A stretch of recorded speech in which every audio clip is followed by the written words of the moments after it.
Baik, assalamualaikum warahmatullahi wabarakatuh. Selamat siang ya, Dede, semuanya. Mari kita lanjutkan lagi ya, mata kuliah pengantar sains data 1. Ini masih topik yang kemarin ya, data science in big data world. Jadi ini kita akan membahas detail. Kalau kemarin ya kita sudah bahas terkait data science-nya, kalau ini menjelaskan terkait dengan ekosistem big data.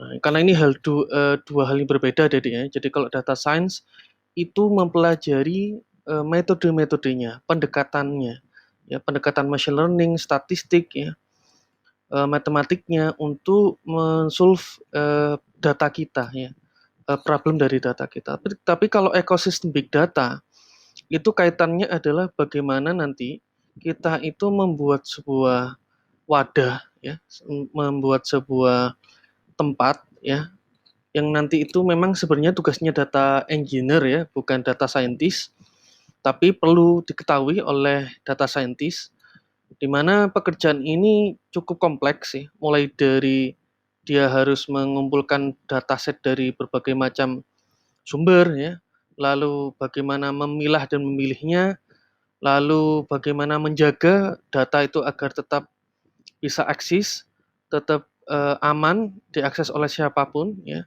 Lalu data itu atau big data itu bisa berjalan secara batch atau real time. Nanti akan saya jelaskan apa bedanya batch processing sama real time processing di dalam mengakses suatu data, gitu ya. Jadi ini memang cukup berat sekali kalau saya bilang ya, karena dari background teknologi big datanya sendiri itu juga kompleks, dari konfigurasinya juga banyak gitu. Tapi tidak apa-apa, ini memang harus kita lalui ya, harus kita lalui dan harus kita pelajari bersama-sama nanti ya, terkait dengan ekosistem big datanya ya. Oke. Lanjut dulu. Ini adalah 10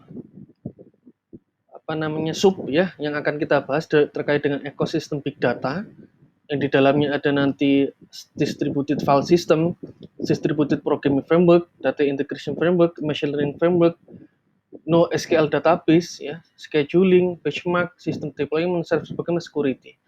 Ya, jadi nanti di setiap poin ini nanti ada sub-subnya. Ya. Jadi nanti machine learning nanti ada subnya. Kira-kira ini pengantar dulu ya, pengantar dulu. Jadi di machine learning nanti itu kira-kira di dalamnya ada apa ya? Gitu. NoSQL jenis-jenisnya apa ya? Lalu kalau scheduling untuk penjadwalan sebuah eksekusi program di dalamnya itu ada apa ya? Dan lain sebagainya. Oke, kita bahas dulu yang pertama. Oh ya, ini masih pengantar dulu ya, sebelum masuk ke sub-sub nanti. Ya. Jadi ini apa namanya backgroundnya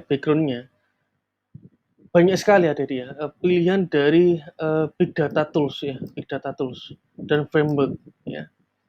Jadi pilihan-pilihannya cukup banyak. Nah, bagaimana Pak nanti memilih yang paling bagus, bagaimana memilih yang optimum. Nah, ini saya ambil ya referensi dari jelfix.com. Dia memberikan 10 sebenarnya ya, top 10 ya big data frameworks. Dan ini sudah saya ambil contoh dari icon dari big datanya biar cukup mudah kita ingat. Jadi pilihannya ada Hadoop ya, ada Hive, ada Spark ya, Storm, Flink, Heron, Samsa, Presto, dan Apache Kudu. Nah, yang jujur kalau saya sendiri, yang pernah saya gunakan ya, sejauh ini baru 3 ya, Hadoop, Hive, sama Spark ya, ada dia. Jadi kalau Hadoop ini ya, kalau saya bilang di sini adalah dasarnya ya, di sini dasar ya, dasar dari ekosistemnya deh, ada dia ekosistemnya. Ini agak susah kalau nulis menggunakan ballpoint digital ya. Maaf kalau jelek nanti tulisannya. ya. Jadi ekosistem dasar dari penyimpanannya nanti. Intinya nanti kalau kita masuk ke agak dalam lagi, kalau di beberapa materi ke depan, intinya Hadoop ini adalah dasar dari bagaimana nanti file ya, file-file, jadi ya file yang kita punya itu akan dilakukan di dalamnya, di backgroundnya ya, ada proses partisi, ada proses replikasi, yang intinya data kita, file kita itu nanti akan dipecah-pecah dari dipecah-pecah menjadi beberapa sumber gitu ya, menjadi beberapa part, dan part itu akan distribusikan ya ke dalam beberapa node. Node ini artinya PC, ya, laptop device ya, yang dimana tugasnya itu akan mendistribusikan file-file kita ke dalam PC-PC tadi ya, PC-PC tadi ya, PC-PC, dan dia akan mampu mengoptimumkan proses accessing-nya ya, mengaksesnya. Nah, makanya di big data itu kenapa kok terasa cepat, kok mengapa kok aksesnya cepat, permintaan datanya cepat, itu karena di dalam Hadoop-nya ya, kalau memang nanti pakai Hadoop itu ada proses ya, di background-nya cukup banyak kompleks ya, untuk mempartisi data dan mereplikasi data, dan itu didistribusikan ke beberapa PC. Logika mudahnya seperti ini. Misal kalau saya melakukan query data menggunakan satu PC ya, yang dimana PC itu terdiri dari ada RAM, ada storage ya, hard disk, SSD, dan lain sebagainya, dimana beban untuk mengakses data itu diletakkan dalam satu PC saja, tentu akan jauh lebih optimum ya jika tugas tadi itu dibagi menjadi beberapa node atau beberapa PC nanti. Nah, itu logika sederhananya seperti itu. Sehingga part-part tadi itu bisa terdistribusi ke berbagai PC ya, sehingga beban tugasnya karena diakomodir beberapa PC itu lebih mudah.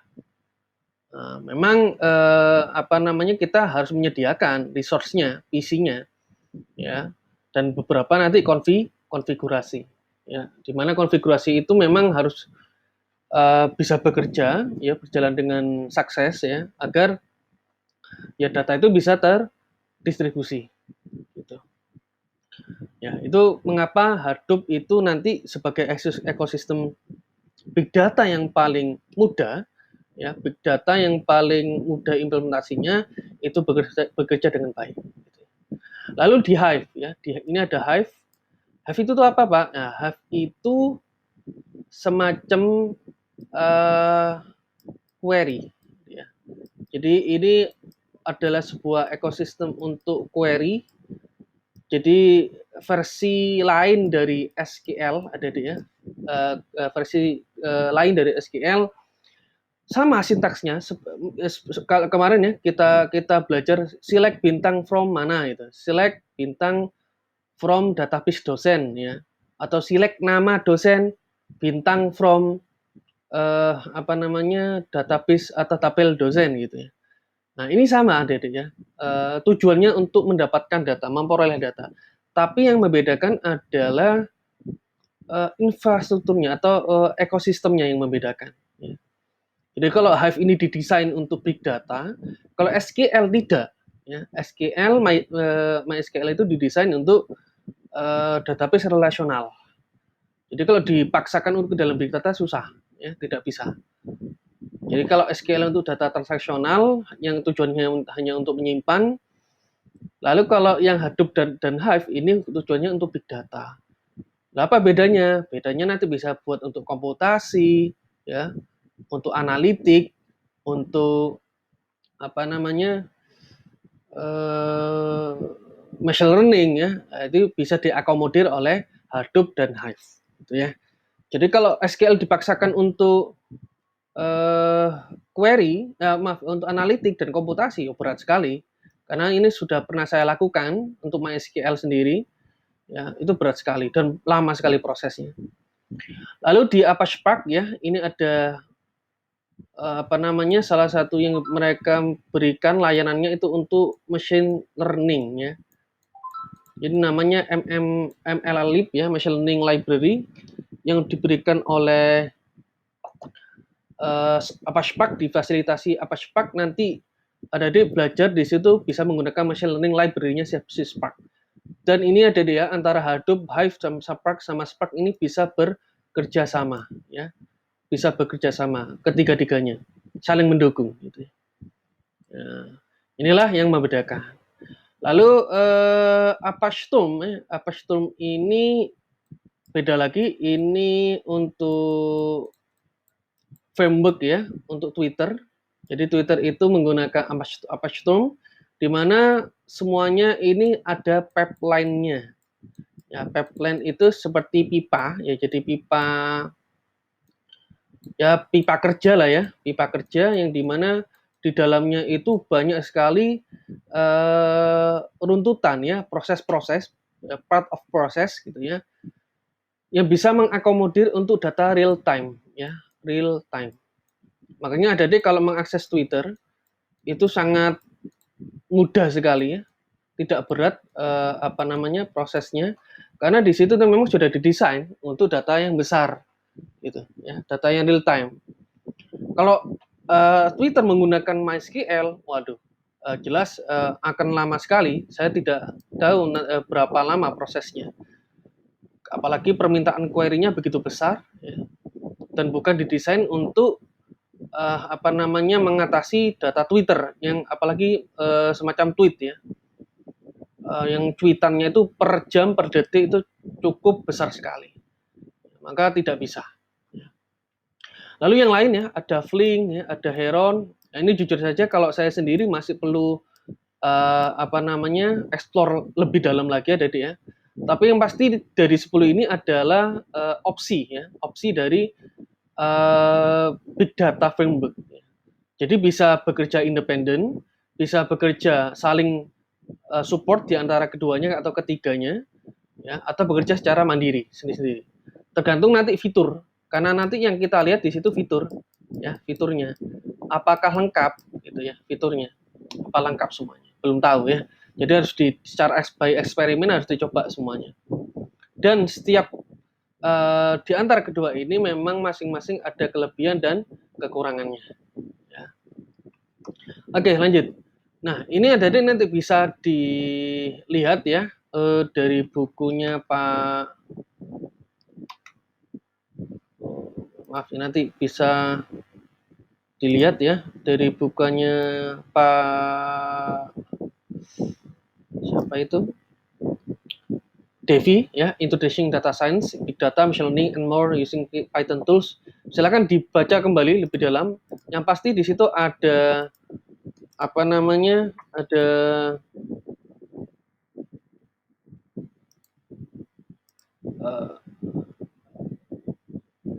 big data ekosistem ya di dalamnya. Di sini ada banyak cabang ya, dari setiap sub itu ada cabangnya lagi. Yang intinya di situ menunjukkan adalah software-software pilihan ya, software-software pilihan ya. Jadi misal di machine learning, nah, ini ada software-software yang menjembatani kita untuk bisa menggunakan library machine learning dari software-software yang disebutkan di sini. Ada WK, Mahout, ya, Sparking Water, Spark dan sebagainya. Ya, nah, misal kalau pakai program terdistribusi ada Peak, ya, ada Spark, ya, ada MapReduce dan sebagainya. Kalau di distributed file system ya, file system terdistribusi ada HDFS, ada Grab ya, ada Red Hat cluster dan lain sebagainya. Ya. Intinya pilihan ini ya, sub-sub ini menunjukkan adalah pilihan-pilihan dari ekosistem dari big data. Jadi memang banyak sekali ada di pilihannya, dan ini pekerjaan dari data engineer ya. Ini pekerjaan data engineer. Jadi kalau data scientist itu memang tidak concern, bukan di sini bidangnya, bukan. Ya. Jadi machine learning-nya itu benar memang pekerjaannya DS, data scientist.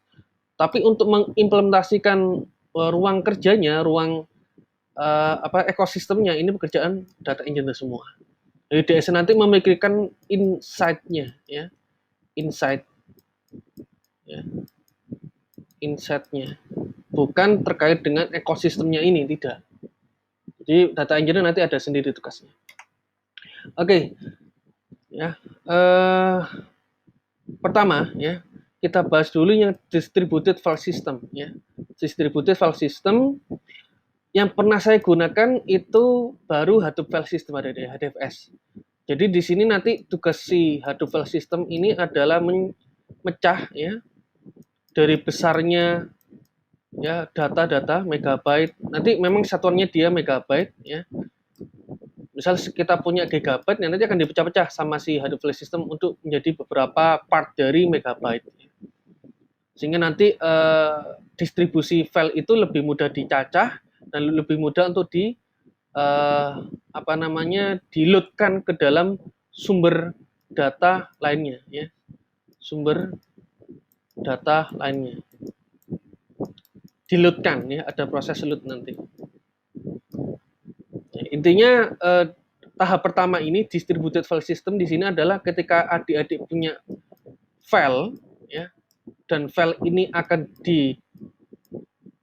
dikirim ke beberapa PC, maka PC ini, sekali lagi ya, PC ini kita artikan sebagai node, ya, node, titik, ya, node artinya. Nah, untuk mengirim itu tidak semudah untuk copy paste saja, bukan, ya, tapi ada algoritma di situ untuk mencacah, ya, mencacah file tadi menjadi beberapa part, gitu, ya, menjadi beberapa part dan dikirim ke sini semua, ya, dikirim ke sini, ini dikirim ke sini. Ya, jadi lebih enteng ada di PC-nya nanti lebih enteng, ya. Atau server kita, ya, kita nyebutnya server, PC kita yang ada di master, ya, nanti akan lebih mudah. Jadi di sini ada, kita sebutnya master, di sini namanya slave atau pembantu, ya, pembantunya. Di sini ada master, di sini slave. Jadi dikirim terus ada kirim gitu, ya. Bagaimana Pak kalau ada file yang rusak? Nah, itu alhamdulillahnya dari master sendiri itu sudah memastikan kopian dari file, ya, ke slave, ya, ke pembantu ini sudah terdistribusi dengan baik. Sehingga kalau ada kerusakan file itu akan diamankan, ya, akan diamankan. Jadi setelah backgroundnya itu sudah diamankan oleh si HDFS nanti. Jadi nanti ada banyak pilihannya, ya. Red Hat Cluster, Concache, CHEP, dan lain sebagainya. Nanti yang kita gunakan adalah yang kita pelajari itu HDFS dulu, ya, HDFS. Oke. Di sini ada penjelasannya bahwa sistem file terdistribusi itu mirip dengan sistem file normal, Adik. Jadi kalau Adik pernah lihat sistem filenya Windows, ya, itu kan ada accessing-nya, ya. Kita misal di situ ada untuk melakukan adding security. Jadi sistem kita mau boleh di write saja atau di read saja atau boleh di copy atau lain sebagainya. Itu ada di situ dan ini mirip dengan sistem file terdistribusi yang ada di dalam Hadoop, ya, atau di dalam HDFS ini di sini, ya, HDFS. Lalu kalau kita misal melakukan deleting files, ya, atau reading files atau storing files, itu sama, ya, itu sama. Kita bisa melakukan keempat proses ini di dalam sistem file terdistribusi ini. Jadi kita boleh mengcopy, bisa meread, bisa mendelete. Itu sudah diatur semuanya oleh Hadoop file system. Ya, Hadoop file system. Itu ada deh, ya. Jadi nanti ada I/O-nya sendiri nanti dan juga ada GUI-nya, ada tampilan sistemnya nanti. Di mana kita bisa melihat, ya, storing files, reading files, deleting files, bahkan security-nya, ya, bagaimana kita mengelola file-file kita ini mau dikemanakan, mau diproses seperti apa, itu akan diatur di situ di dalam Hadoop file system. Dan cara kerjanya hampir mirip seperti kita ada di Windows, ya. Boleh mengcopy, boleh boleh delete dan membaca dan lain sebagainya. Nah, keuntungan dari distributed file system itu ya adik-adik bisa ya nanti menyimpan file itu ya file yang lebih besar itu lebih dari 1 disk nanti, dan ukurannya bisa lebih dari 1 tera ya. eh, Google ya, Facebook dan sebagainya itu bisa sampai petabyte ya, bisa sampai petabyte. Atasnya lagi ada lagi itu saya lupa. Atasnya lagi juga ada. Ya, kita belum bisa bayangkan kira-kira sebesar apa ya penyimpanan data yang ada di dalam Google ya, Google dan Facebook ya, Twitter dan lain sebagainya. Pertumbuhan datanya kan cukup besar ya dalam per hari ya, per hari, per day. Bayangkan ya berapa banyak. Lalu file ya, keuntungan dari di distributed file system itu file secara otomatis direplikasi ke beberapa server untuk operasi redundansi atau paralelnya. Ini yang saya bilang tadi. Jadi satu filenya adik-adik tadi akan direplikasi ya. Akan direplikasi ke beberapa server atau beberapa node ya. Atau node. Nah, ini tujuannya kenapa? Nanti kalau ada kerusakan, kalau ada apa-apa itu sudah bisa ditangani. Kenapa? Karena sudah direplikasi ke beberapa server. Gitu. Ya. Lalu ini nanti yang membedakan antara nanti distributed file system ya dengan kita mengupgrade ya model, misal kita nambahkan RAM, menambahkan storage ya, menambahkan CPU dan sebagainya. Itu cara lama tadi. Nah, ya. Jadi kalau yang cara terbaru di distributed file system itu bukan menambahkan storage atau RAM, tapi kita menambahkan ya server ya, menambahkan server. Sehingga nanti kita mengirim datanya itu bisa ke berbagai server. Mau 1, 2, 3, 4, 5 terserah. Multinode intinya ya, multinode. Dan ini sudah pernah saya lakukan hampir ke 2 PC. Jadi saya punya 1 PC sebagai master, 2 PC yang lain sebagai slave, ya, sebagai pembantunya nanti. Dan itu dikirim datanya untuk melakukan komputasi, ya, untuk melakukan komputasi, ya, komputasi.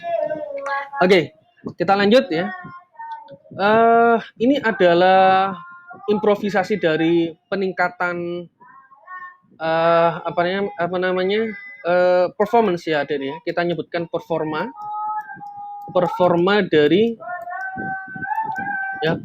dari suatu server ya, yang dimana kita biasanya akan mendapatkan storage kita menjadi terabyte, misal CPU-nya mungkin ditingkatkan entah nanti i7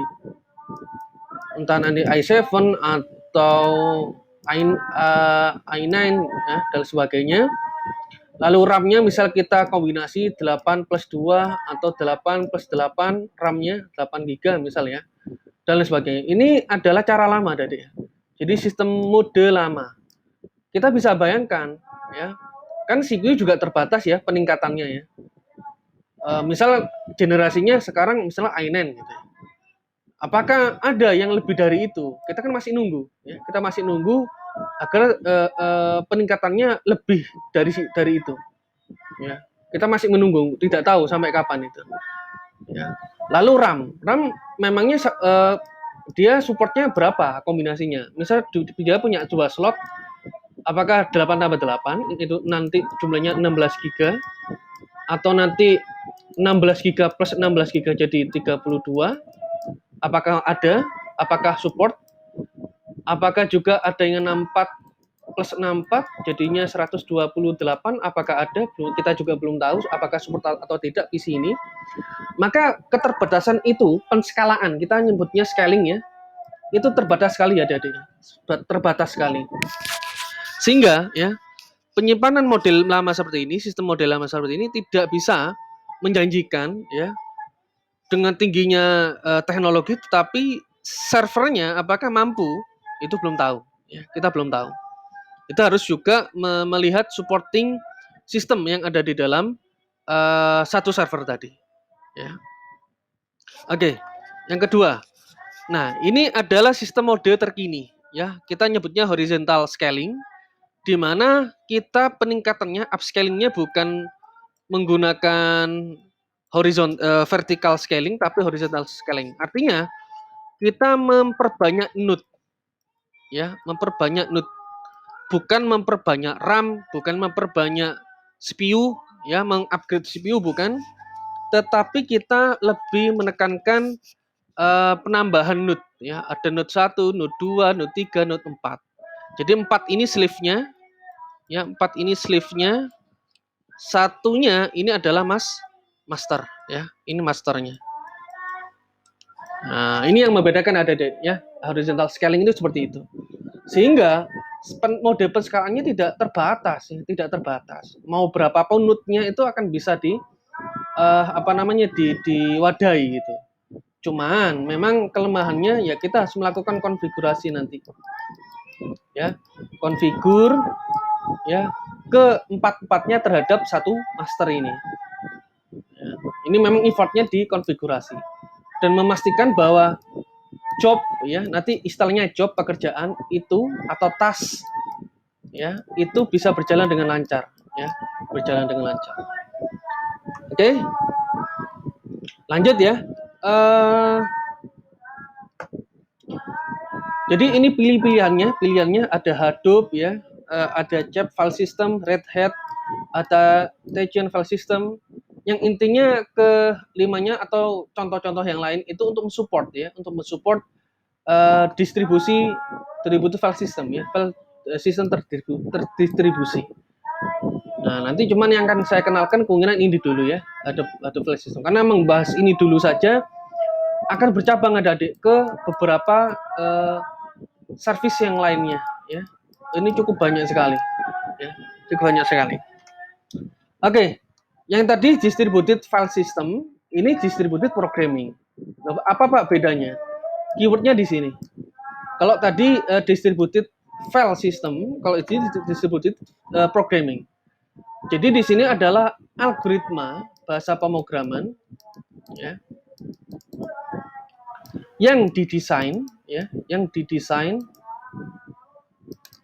untuk big data. Untuk big data beda ya, untuk big data. Jadi misal ya, saya ambil satu di sini ada MapReduce yang artinya kalau saya harus terjemahkan di sini adalah memetakan ya, memetakan dan mengurangi ya, dan mengurangi. Nah, ini nanti secara teknis beda, bukan tidak semudah itu ya memetakan dan mengurangi, tidak. Tapi artinya Apache MapReduce ini tugasnya adalah bagaimana memetakan suatu data, lalu mempartisi beberapa data itu menjadi suatu partisi job, lalu mengintegrasikannya menjadi satu job ya yang lain nanti. Jadi MapReduce seperti itu. Ya, nanti akan saya contohkan bagaimana MapReduce itu bekerja. Lalu yang lain ya, pilihan-pilihannya cukup banyak ada dia. Ada Pig, GAQL, Spark, Pigpen, Twill, Hama dan lain sebagainya. Tapi sementara yang pernah saya lakukan ya itu Pig sama MapReduce ya, dan Spark ya. Yang intinya ini didesain untuk melakukan pemrograman terdistribusi, didesain untuk big data ya. Didesain untuk big data. Oke, ya, lanjut. Paradigmanya itu sekarang ya bukan kita menyesuaikan data ke program kita, bukan, tetapi program kita akan menyesuaikan dengan dataset kita. Jadi adik-adik ya, misal kita hanya punya SQL ya, hanya punya SQL. Lalu kita punya fix programnya, yang intinya saya punya loh program seperti ini, ya sudah, data ini harus menyesuaikan program saya. Nah, ini tidak bisa deh, ya Dede. Tidak bisa. Ini cara lama. Ini cara lama. Saat ini yang kita butuhkan adalah customized programming ya. Yang artinya program kita yang akan menyesuaikan berbagai unstructured atau structure dataset kita gitu. Jadi kita tidak boleh memaksakan data kita terhadap program kita. Tapi program kita lah yang akan menyesuaikan macam-macam dari database atau unstructured atau bentuk-bentuk dataset kita gitu. Makanya di dalam big data itu ada deh ya, file XML, file Excel, ya, file SQL dan lain sebagainya itu harus bisa ya di-load-kan dan dibaca oleh program kita gitu. Ya, jadi paradigmanya bukan program kita ya harus fix dan data itu menyesuaikan program kita, bukan, tapi program kita lah yang akan menyesuaikan dengan dataset kita sehingga nanti sumber data apapun bisa terbaca. Kalau ini kan cuma satu jenis kan ya, cuma SQL saja ya. Oke. Jadi ini contoh bahasa pemrograman di mana kita akan mengikuti benar-benar ya, kita akan membangun benar-benar dari awal, entah itu nanti pakai C, pakai Java, Python, C++ dan sebagainya, yang itu akan merumitkan kita karena membangun dari awal gitu ya. Nanti belum lagi ketika kita uji ya, kita tracking hasil eksekusinya berhasil atau tidak ya. Misal nanti ada job ya, misal kita mengeksekusi sebuah program, lalu kita tracking, kita sebut itu sebuah jobs ya, lalu dia gagal, maka kita akan melakukan tracking lagi kembali, ya, apa ini yang menyebabkan distribusi file, distribusi programming kita gagal, gitu, di tracking, gitu ya. Nah, makanya ketika kita membangun benar-benar dari awal, itu effortnya besar sekali ada di. Sehingga opsinya di sini adalah kita mengikuti framework ya, kita mengikuti framework yang sudah disediakan oleh open source community. Ya. Jadi adik-adik sekarang ini eranya bukan membangun seperti ini ya, bukan. Tapi kaitannya big data kita mengikuti open source community. Di mana Hadoop, Hive, Spark ini adalah contoh dari produk-produk dari open source community. Jadi tidak perlu kita membangun dari awal gitu ya. Tapi yang kita lakukan dari konfigurasi nanti, menyesuaikan ya dengan kebutuhan kita. Jadi project kita nanti akan lebih cepat ya proses pengerjaannya. Lalu karena di sini ada kerangka kerjanya, kita tinggal mengikuti saja ya. Kira-kira konfigurasi apa yang perlu saya lakukan di situ. Ya. Jadi basisnya adalah open source. Tapi memang karena open source, kitalah yang harus mengikuti tren dia. Jadi kalau misal ada tuh versi, misal ya 8 titik sekian, nah, kita harus update. Nanti 3.4.2 sekian. Nanti kita update ya 3.4.3 itu kira-kira versi yang membedakan dengan sebelumnya apa. Nanti Hive itu ada versinya lagi adik ya, ada versinya. Spark juga ada versinya. Bisa jadi versi Spark yang terbaru itu belum tentu support dengan versi Hive yang sebelumnya. Nah, ini yang kita nyebutnya itu kompatibilitas ya. Kompatibilitasnya yang akan kita periksa di situ. Karena tidak mudah untuk memeriksa gitu ya. Hadoop dengan Hive versi yang terbaru itu yang cocok yang mana. Karena ini based on eksperimen nanti ya, harus kita lakukan ya secara praktik, bukan teori gitu ya, untuk memeriksa kompatibilitas dari versi. Oke, yang ketiga, data integration ya, data integration. Jadi adik-adik ya, yang namanya integrasi data ya, itu paling mudahnya yang saya contohkan adalah kalau ketika adik-adik punya sistem file terdistribusi itu perlu melakukan penambahan data, kan tidak mungkin ya kita menambahkan secara manual ya, dalam arti kita membuat script sendiri untuk menambahkan data, ya tidak. Tapi kita sudah mempunyai sistem desain ya yang bisa menambahkan data itu secara otomatis ya, secara otomatis. Lalu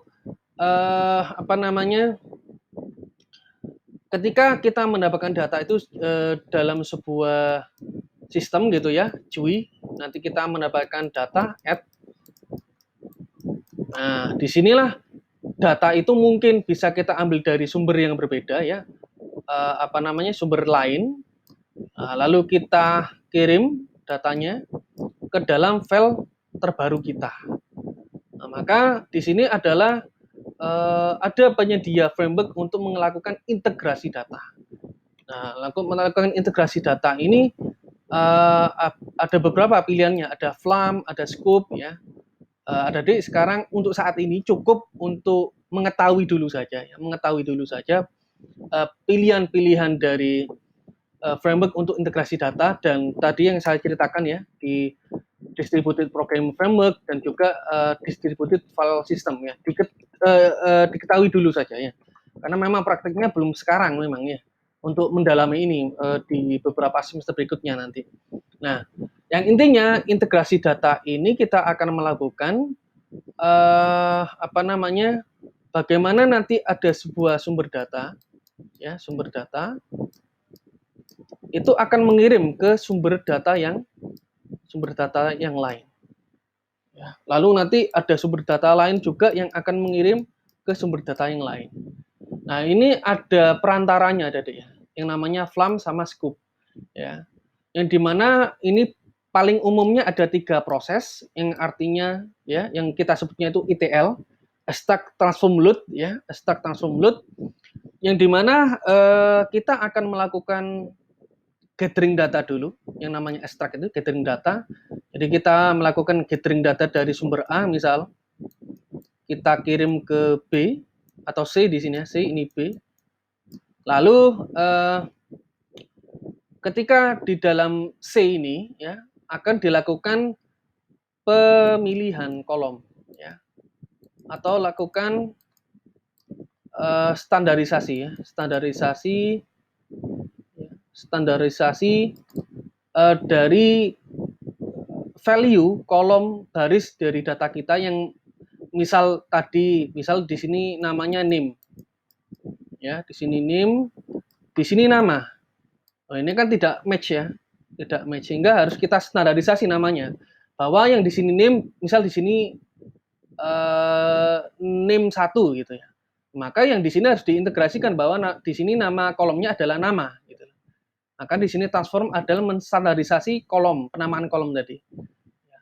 Dilanjutkan ya, kita di sini ada database baru yang namanya database D, yang tugasnya adalah meload ya, meload untuk melakukan memasukkan data ke target akhir. Di sini ada sambungannya lagi yang benar-benar fix ya, versi yang fix untuk melakukan load data. Jadi ini datanya sudah bersih ya, datanya sudah bersih. Nah, disitulah tadi ya tugasnya dari data integration framework ya. Dan ini sudah dijembatani oleh Flam sama Scoop. Kenapa? Karena sumber data kita bukan hanya satu ya. Nanti ada Excel, ada JSON, SQL dan lain sebagainya. Dan itu memang harus dilakukan standarisasi dulu. Ya, dilakukan standarisasi dulu. Oke. Nah, ya itu dulu ya untuk yang poin tadi kita sudah bahas terkait dengan distributed file system, distributed programming ya, dan data integration framework ya. Nanti akan kita lanjut lagi ya terkait dengan machine learning framework tadi ya. Oke, nanti kita lanjut lagi.